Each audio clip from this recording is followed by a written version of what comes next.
सलग लढाई अशी देशात नसन झालं आणि आपल्या राज्यात पण 2 वर्ष सलग आंदोलन इतक्या ताकदीनं टेम्पो न कमी होणारं एवढंच आंदोलन असत. म्हणजे स्तुती नाही करत, पण परत लाखात आणि परत कोटीत असं नाही. नसता कोटीतलं लाखात येतं आणि लाखातलं परत शेकड्यात येतं, हे असं झालं हे वाढतच जात आहे. म्हणजे हे पहिलं आंदोलन आहे, त्यामुळे मी ते बाकीचे विचार नाही करत कधीच.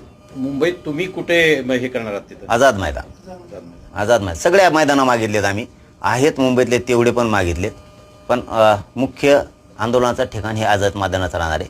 पण आता पोराला झोपायला त्याला सगळे बीकेसी मैदान, छत्रपती शिवाजी महाराज पार्क तिथले असणारे सगळे ग्राउंड आम्ही मागितलेले आहेत त्यांना.